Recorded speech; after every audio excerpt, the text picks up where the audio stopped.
আমার স্বামী যখনই বাড়ি থেকে বেরিয়ে যেত তখনই আমার শ্বশুর আমার রুমে এসে আমার স্বামীর নামে উল্টাপাল্টা কথা বলতো আমার কাছে।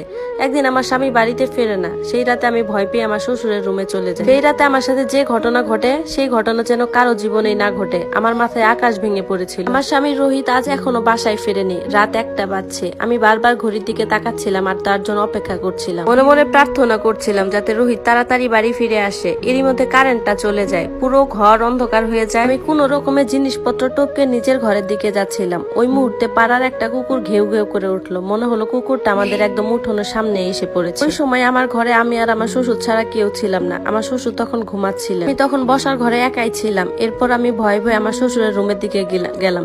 গিয়ে সেখানে দরজা ধাক্কা দিয়ে বললাম, বাবা আমি কি একটু আসতে পারি?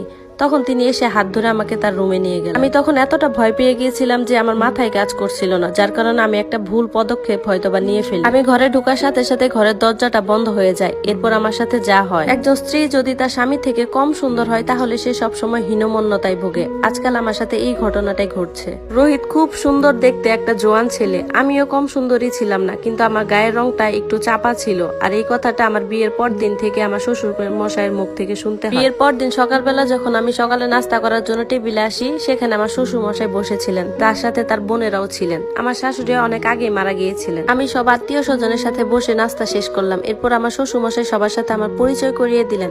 কিছুক্ষণ পর সব আত্মীয় স্বজন যখন চলে গেল তখন বাড়িতে আমি আর আমার শ্বশুর মশাই শুধু ছিল। আমার রিসিপশনের আরো কিছুক্ষণ বাকি ছিল। এরপর আমার শ্বশুর মশাই আমার জন্য 1 কাপ চা এনে দিয়ে বলেন, আমি ভাবলাম আমার বৌমা হয়তো বা ক্লান্ত। এরপর উনি আমার পাশে সোফায় বসে পড়লেন, আমাকে আমার হাতে 1 কাপ চা ধরিয়ে দিলেন, দিয়ে বললেন, রোহিত ছেলেটা খুব ভালো, আমি যা বলি তাই শুনে। তুমিও মেয়েটা খুব ভালো, তবে আরো ভালো হতো যদি তোমার গায়ের রংটা আর একটু ফর্সা হতো, যাকে দেখলেই ভালোবাসতে ইচ্ছা করে। আমি তখন অস্বস্তি বোধ করলাম এবং তাকে বললাম, এর মানে কি? তখন উনি বললেন, গতকাল রাতে তুমি যখন ঘুমিয়ে পড়েছিলে রোহিত বাহিরে পানি খেতে এসেছিল, তখন ওর সাথে আমার দেখা।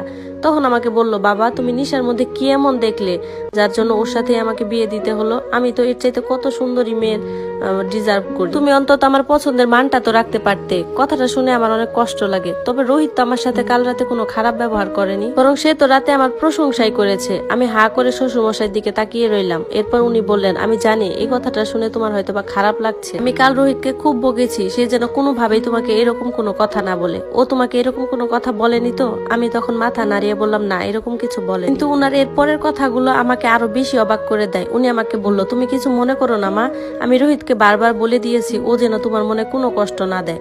তোমাকে যখন আমি প্রথম দেখতে গেছিলাম সেদিন তোমাকে খুব ফর্সা লাগছিল, মনে হয় তুমি মেকআপ করেছিলে, কিন্তু আসলে তোমার রংটা তো।